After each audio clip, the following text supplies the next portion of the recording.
베드로전서가 로마의 박해를 비롯한 외부로부터 오는 핍박에 성도들이 인내하며 거룩한 삶을 살도록 격려하기 위해 쓰였다면, 베드로후서는 교회 내부에서 일어난 성도들을 미혹시키는 거짓 교사들, 이단에 대한 경각심을 불러일으키고 온전한 믿음에서 흔들림 없이 더욱 성장하여 예수님의 재림을 거룩함으로 준비하라고 권면하기 위해서 베드로가 순교하기 전에 노년에 기록한 서신서입니다.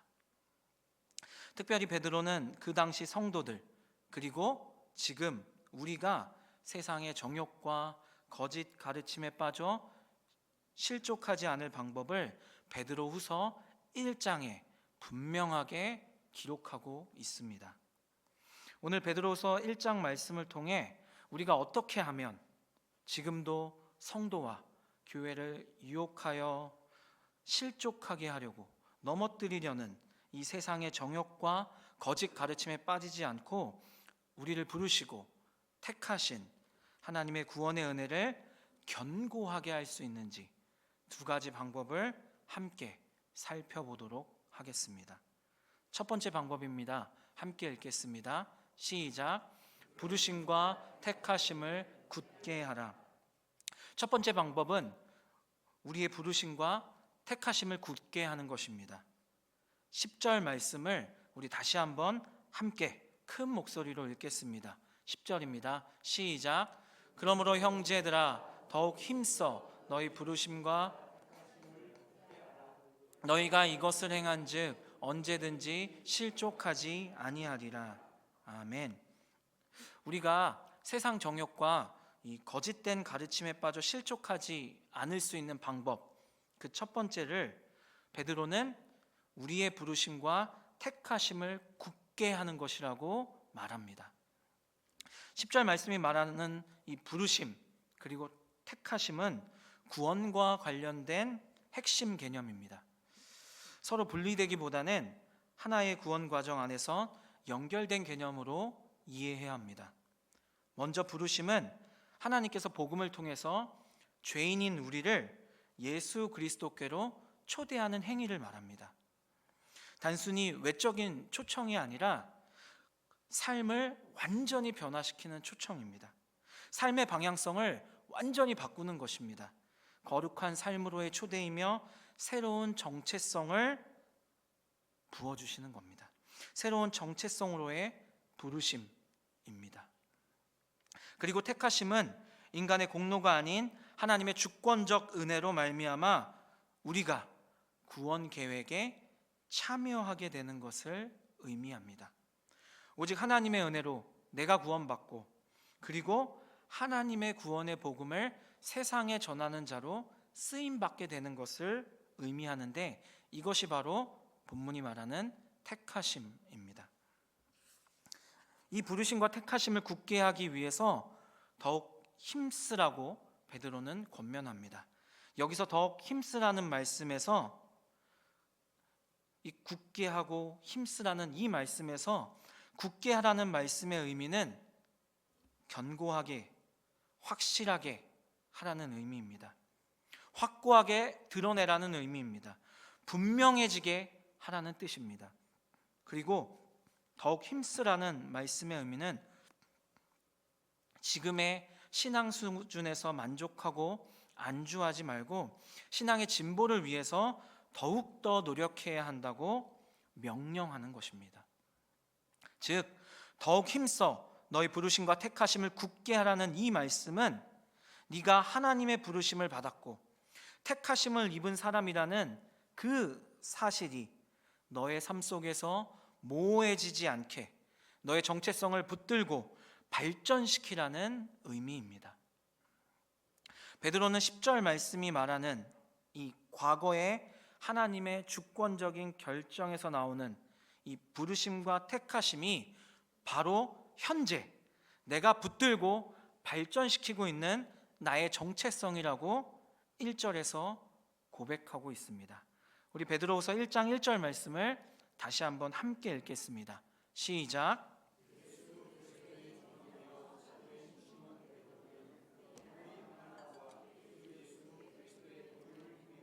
동일하게 보배로운 믿음을 우리와 함께 받은 자들에게 편지하노니. 아멘. 과거에 하나님의 주권적인 결정으로 베드로를 부르시고 택하신 그 부르심과 택하심이 지금 베드로의 현재 삶 가운데 정체성으로 나타나고 있다는 것입니다. 그 정체성이 무엇이냐? 1절에서 우리는 두 단어를 주목해서 보아야 합니다. 바로 종과 사도라는 단어입니다. 베드로는 편지를 받는 사람들에게 자신을 이렇게 소개합니다. 예수 그리스도의 종이며 사도인 시몬 베드로. 하나님의 부르심과 택하심을 받은 베드로가 붙들고 있고 발전시키고 있는, 살아내고 있는 거룩한 정체성이 바로 종과 사도라는 것입니다. 과거의 하나님의 부르심과 택하심은 현재 예수 그리스도의 종과 사도라는 정체성을 가지고 살아가고 있는, 살아내고 있는 베드로의 삶 속에서 확실하게 증명되어 가고 있다는 것입니다. 종과 사도는 베드로가 스스로 선택한 정체성이 아닙니다. 예수님께서 베드로를 복음으로 초대해서 자신의 종으로 부르셨고 구원 계획으로 이끄셔서 구원하시고 구원의 복음을 세상에 전할 사도로 택하셨습니다. 종과 사도, 스스로 선택한 정체성이 아니라 하나님의 부르심과 택하심에서 온 베드로의 정체성이라는 것입니다. 베드로는 이 사실을 알고 믿음으로 고백하고 있는 것입니다. 베드로는 이 정체성을 아는 믿음을 가진 하나님의 사람이었습니다. 나는 예수 그리스도의 종이며 사도입니다. 예수 그리스도의 종이며 사도인 시몬 베드로. 우리의 신앙생활의 출발점은 소유권의 이전입니다. 신앙의 출발점은 소유권의 이전입니다. 베드로는 자신을 예수 그리스도의 종이라 칭했습니다. 베드로가 어떤 사람입니까? 예수님의 수제자이며 초대교회의 가장 위대한 지도자였습니다. 그런 베드로가 자신을 종에 불과한 사람이라고 소개하고 있는 것입니다. 여기서 종에 해당하는 헬라어 둘로스는 문자적으로 노예의 신분을 표현하는 단어입니다. 노예. 자기 삶이 자기 것이 아닌 사람입니다. 그것이 노예, 종이죠. 이는 곧 베드로 자신이 주인이신 예수 그리스도에게 완전하게 예속된 존재임을 나타내는 표현입니다. 자기 삶의 소유권이 자기에게서 예수 그리스도께로 완전히 넘어갔음을 고백하는 표현입니다. 베드로의 삶 전체가 주인 되시는 예수님께로 양도되었다는 것입니다. 나는 오직 예수님의 뜻과 명령에만 순종하는 삶을 살아가고 있다는 의미입니다. 베드로가 겸손하게 말하고 있는 것처럼 들리십니까? 아닙니다. 베드로가 겸손하게 말하고 있는 것이 아닙니다. 자신의 정체성을 바르게 알고 말하고 있는 것입니다. 하나님의 부르심과 택하심으로 구원받고 하나님을 섬기고 있는 우리들, 성도들의 현재 상태, 우리의 정체성을 말해주고 있는 것입니다. 신앙생활은 내가 하나님을 선택한 사건이 아니라 하나님께서 나를 택하여 소유하신 사건입니다. 그래서 신앙생활의 핵심 질문은 누가 나의 주인인가입니다. 누가 나의 주인인가? 누가 내 삶의 주인이신가? 이것이 신앙생활의 핵심 질문입니다. 베드로는 어떤 사람이었습니까? 베드로는 자기 확신이 강한 사람이었습니다. 자기 확신으로 예수님보다 앞섰고 예수님을 대신해서 행동했습니다. 예수님을 위해 죽겠다고 말하던 사람이었습니다. 그러나 그 확신은 예수님이 잡히시던 밤에, 그리고 예수님을 3번 부인한 그 넘어짐의 자리에서 무너져 버렸습니다.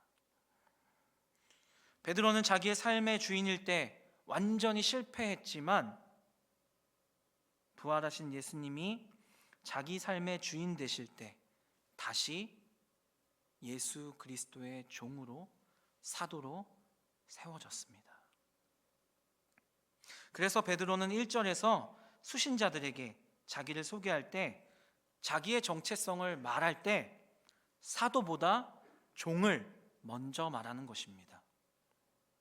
사도는 독립적인 존재가 아닙니다. 사도는 헬라어로 아포스톨로스, 명령을 가지고 보냄받은 사람이란 뜻입니다.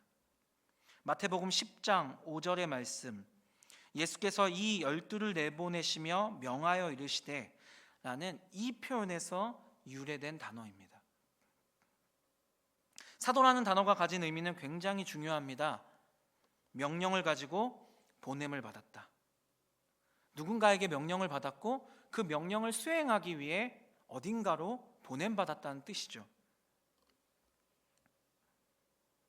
이 의미는 자기 메시지가 없다는 의미입니다.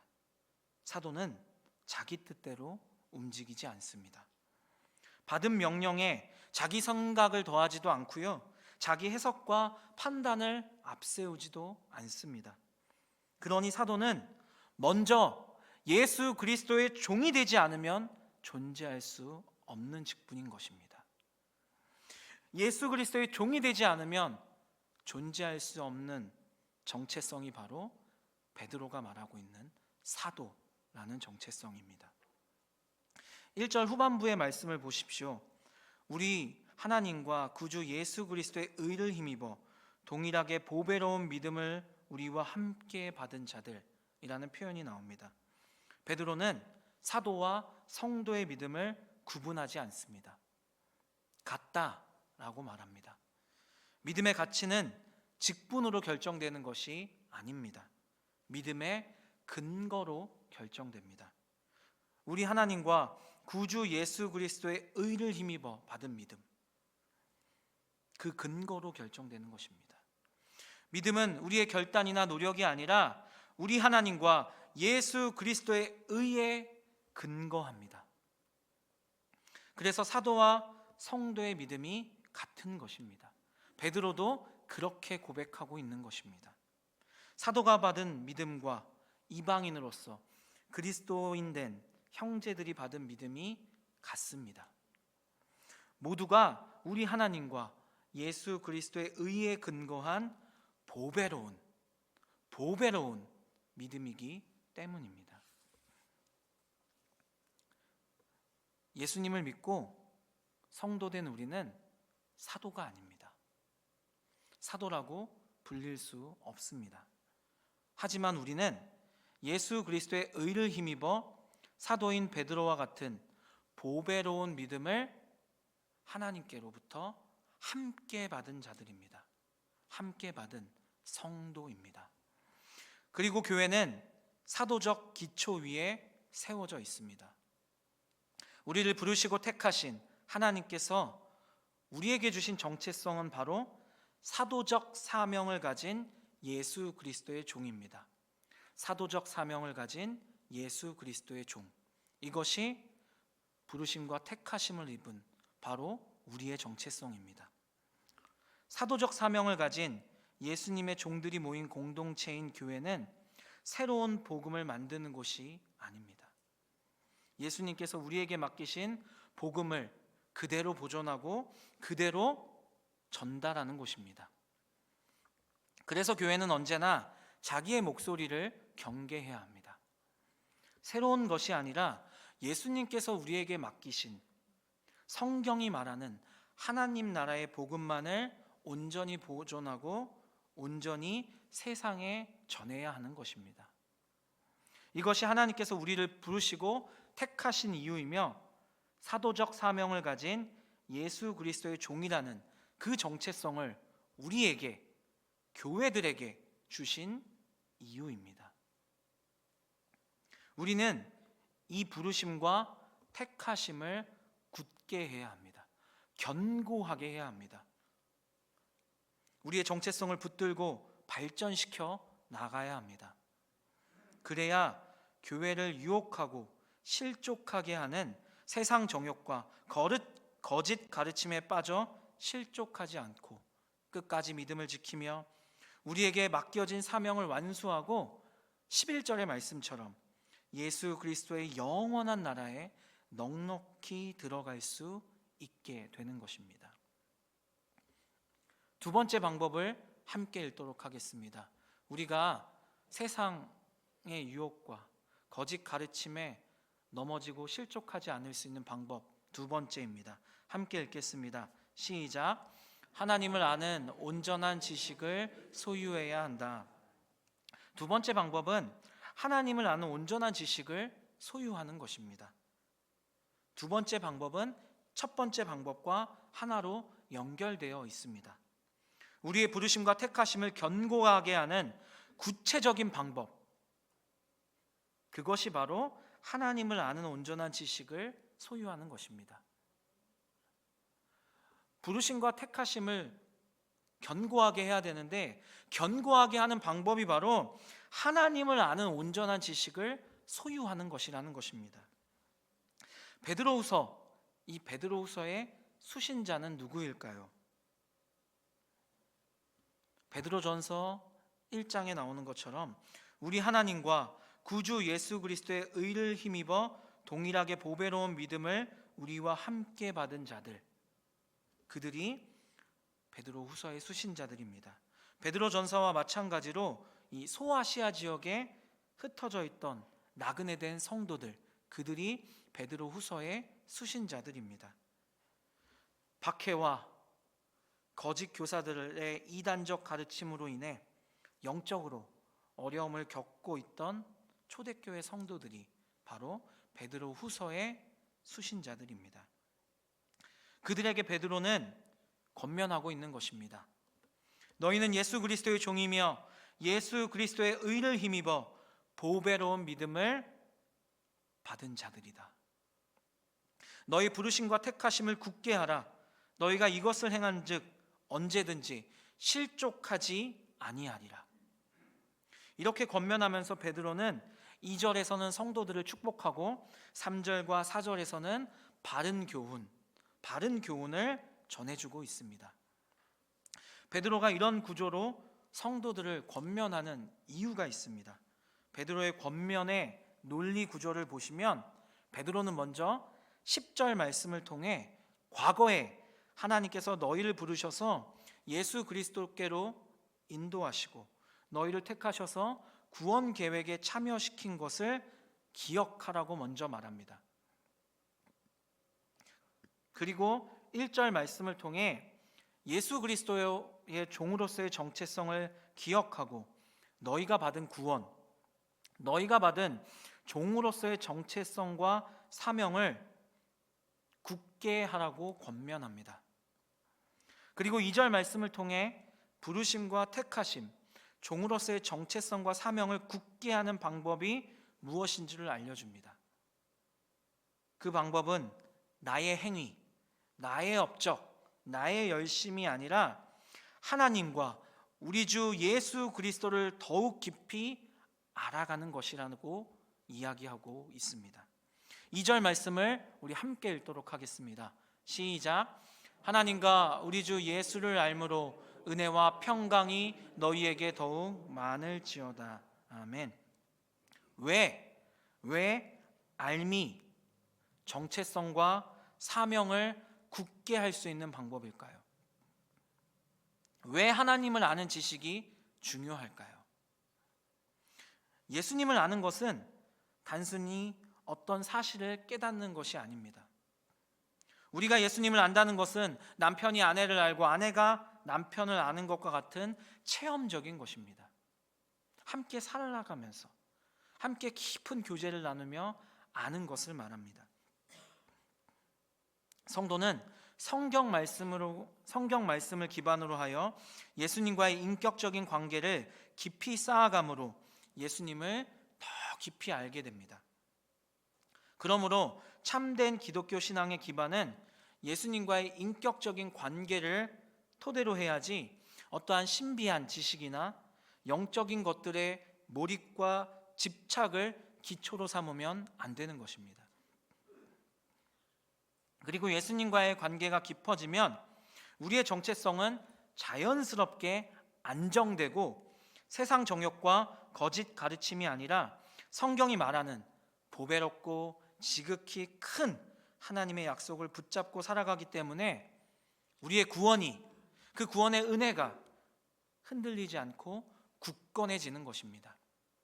왜냐하면 예수님과의 깊은 관계를 통해 예수님을 아는 지식이 우리에게 쌓이면 하나님께서 값없이 주시는 선물인 은혜, 즉 구원의 은총, 영적인 풍요로움, 그 은혜와 그로 인해 주어지는 세상이 줄 수 없는 이 하나님과의 관계가 회복됨으로써 주어지는 평강, 이 마음의 안정과 평안, 이 평강이 더욱 풍성해지는 축복을 누리게 되기 때문입니다.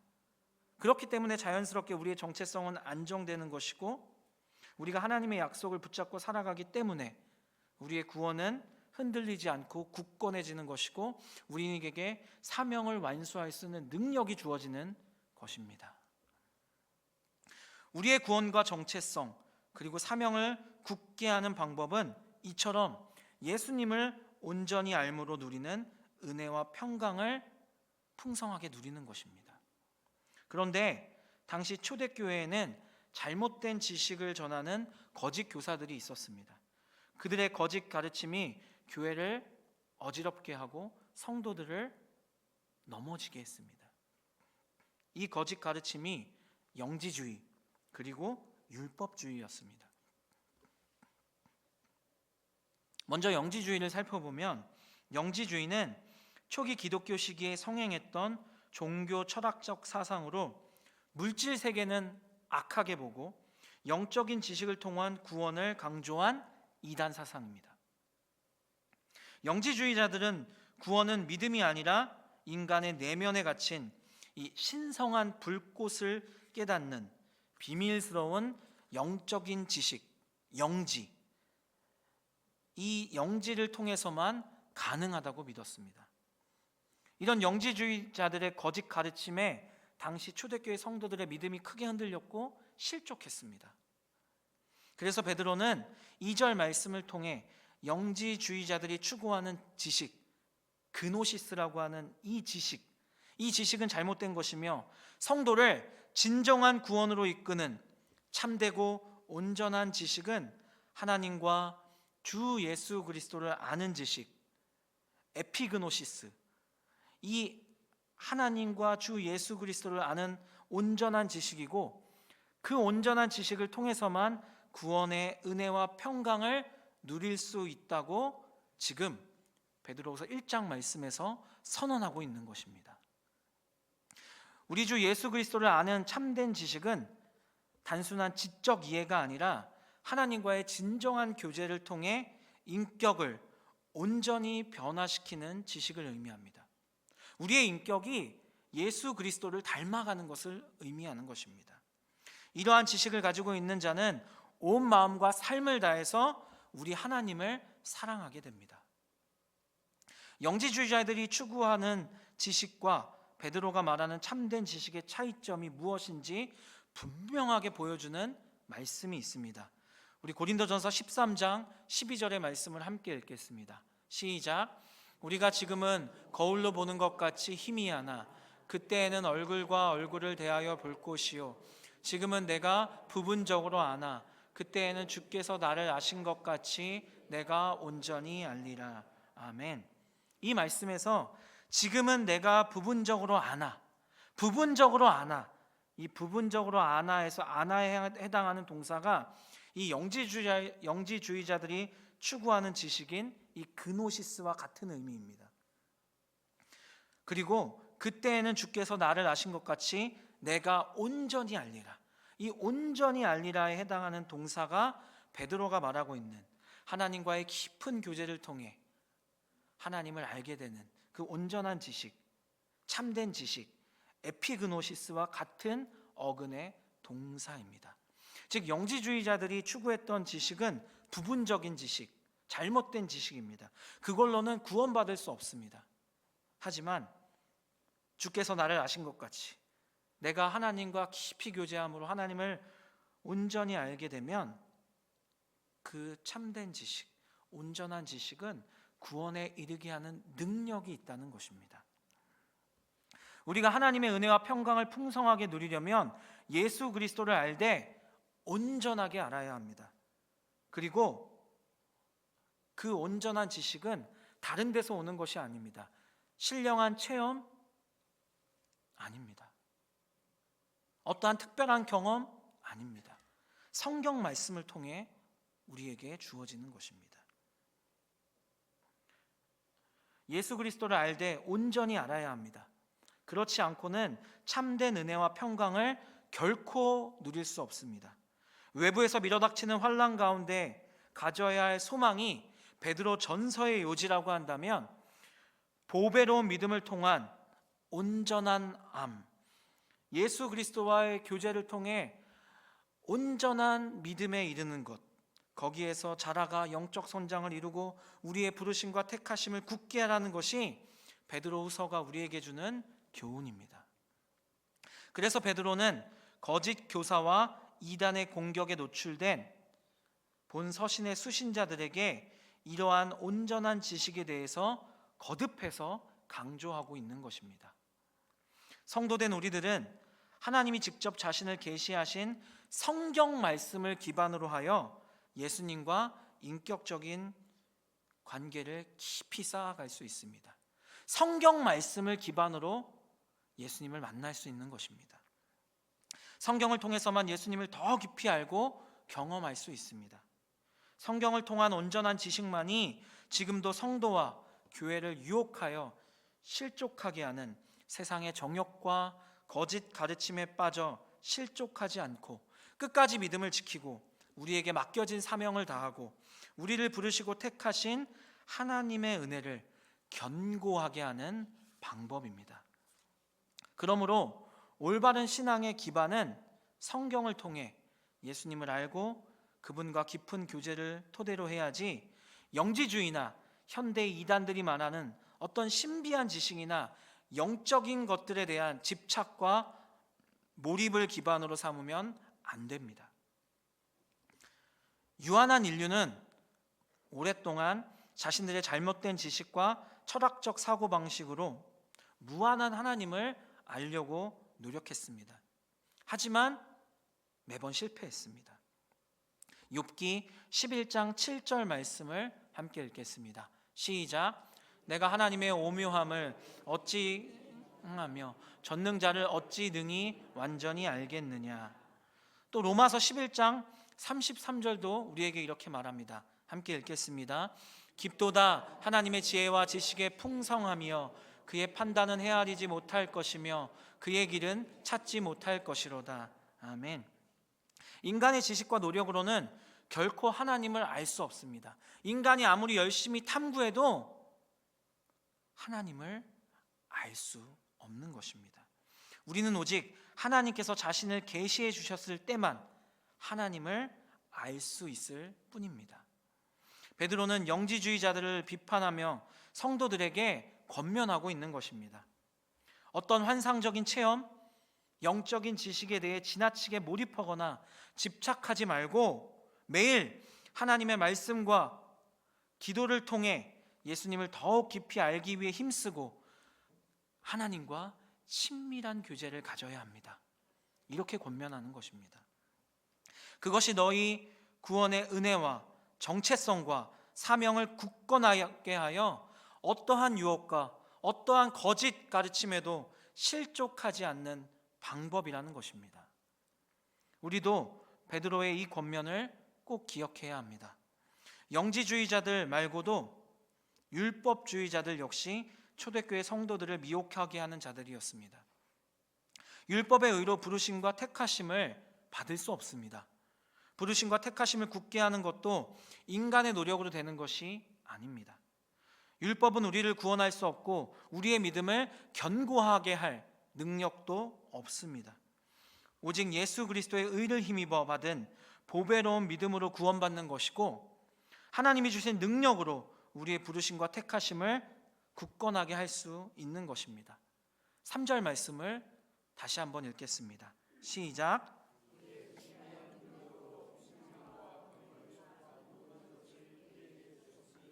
이는 자기의 영광과 덕으로서 우리를 부르신 이를 알므로 말미암음이라. 아멘.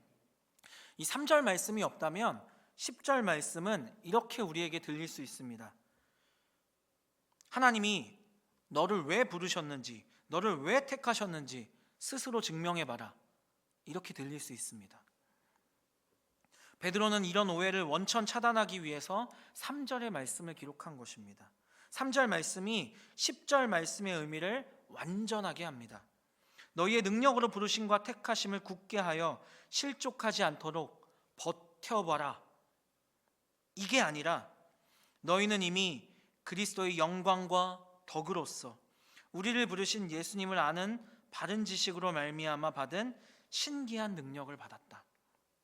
그 능력을 통해 너희 생명과 경건에 속한 모든 것, 부르심과 택하심을 굳게 할 수 있으니 이미 받은 하나님의 능력 위에 굳게 서 있으라, 바로 이 의미가 될 수 있는 것입니다. 스스로 달려내라, 너의 능력으로 굳게 하라, 실족하면 버림받는다가 아닙니다. 베드로는 이러한 율법주의자들의 주장을 완전히 차단합니다. 우리의 부르심과 택하심을 굳게 하는 것은 오직 하나님이 주신 능력으로 가능합니다. 이 또한 하나님의 은혜입니다. 베드로후서가 쓰일 당시에는 이 노골적인 율법주의의 문제는 이 바울 신학에 따라 정리된 상태였습니다. 그러나 이것이 곧 율법주의적 사고가 완전히 사라졌다는 뜻은 아닙니다. 베드로후서에서 베드로가 경계하는 주장들을 살펴보면 전통적 율법주의와는 다른 형태의 은폐된 율법주의, 신율법주의가 나타납니다. 겉으로는 자유와 영적인 지식을 표방하지만 실제로는 인간의 탐욕과 행위를 중심으로 하나님과의 관계를 규정하려는 율법주의가 아직 남아 있었습니다. 이는 영지주의적 배경하에 나타난 반율법주의와 탐욕스러운 율법주의가 결합된 형태입니다. 우리는 이미 자유를 얻었으니 정욕대로 살아도 괜찮다, 주님께서 강림하신다는 약속이 어디 있느냐, 이런 주장들이 바로 율법주의적 사고인 것입니다. 이는 자율적 인간 중심 신앙으로 형태만 다를 뿐 율법주의와 뿌리가 같습니다. 이처럼 베드로는 당시 교회를 실제로 흔든 영지주의와 여전히 남아있는 이 율법주의적 신앙 구조, 이 두 극단의 주장을 동시에 상대하고 있는 것입니다. 베드로는 하나님의 은혜를 충분히 말하면서도 우리의 삶의 태도를 가볍게 만들지 않습니다. 하나님의 은혜로 받은 구원도 불안하게 만들지도 않습니다. 현재도 형태는 달라졌지만 교회를 무너뜨리고 성도들을 실족하게 하는 신영지주의, 신율법주의, 거짓 가르침이 교회 안에 존재합니다. 신영지주의, 신앙을 깨달음으로 인식하는 것입니다. 은혜를 면죄부로 사용하는 것입니다. 신앙은 지식의 우월성이 아니라 하나님과의 관계의 안정성입니다. 신앙은 이해가 아니라 믿음입니다. 그리고 은혜의 목적은 세상 정욕에서 벗어나는 것입니다. 철저한 회개, 온전한 회개입니다. 그래서 신앙교육은 단순히 머리로 이해하는 지식을 전수하는 것이 아니라 하나님의 말씀을 의심 없이 받아들이고 삶 속에서 하나님과 동행하는 인격적인 믿음의 차원으로 나아가도록 이끄는 것입니다. 이것이 신앙교육입니다. 이해시키는 것이 아니라 믿도록 하는 것입니다. 신율법주의, 성공한 신앙인 모델을 만드는 율법주의가 대표적인 신율법주의입니다. 특정한 신앙 패턴을 정답처럼 제시해서 이렇게 하면 복받았다, 이렇게 하면 성공했다라고 주장하는 것입니다. 신앙을 성공 공식으로 단순화하는 문제점입니다. 특정 직분으로 올라가야 돼, 큰 교회 담임 목사가 되어야 목회를 성공하는 것이야, 이것이 바로 신율법주의입니다. 오늘 본문 말씀에서 베드로는 사도라는 정체성을 성공의 모델이 아니라 부르심의 결과라고 설명합니다. 종이기 때문에 사도로 살아간다는 것입니다. 이 두 가지 거짓 가르침의 공통점은 자기 자신이 기준이 되는 것입니다. 자기 자신이 기준이 되는 것입니다. 오늘날 성도들을 실족하게 하고 교회를 무너뜨리는 세상 정욕과 거짓 가르침의 뿌리에는 바로 이 자아 숭배라는 우상이 존재합니다. 베드로는 오늘 우리에게 분명하게 말합니다. 신앙생활은 자아 숭배가 아니다. 성경 말씀을 통해 예수님과 깊이 교제함으로 하나님께서 우리에게 약속하신 영원한 구원을 소망하며 세상의 정욕 때문에 썩어질 것을 피하고 신성한 예수 그리스도의 성품에 참여하는 것이 신앙생활이라고 말합니다. 사랑하는 성도 여러분, 지금도 성도와 교회를 유혹하고 실족하게 하는 세상 정욕과 거짓 가르침에 빠져 실족하지 않기 위해 성경 말씀을 통해 하나님을 아는 온전한 지식을 우리는 소유해야 합니다. 그리고 이 온전한 지식으로 우리의 부르심과 택하심을 견고하게 하여 사도적 사명을 가진 예수 그리스도의 종으로서의 사명을 완수하고 하나님께서 약속하신 신성한 성품에 참여하여 참된 경건을 이루어야 합니다. 이게 신앙생활의 목적입니다. 그래서 영원한 하나님 나라에 들어가 하나님과 영원히 친밀하게 교제하는 우리가 되기를 간절히 소망합니다. 아멘.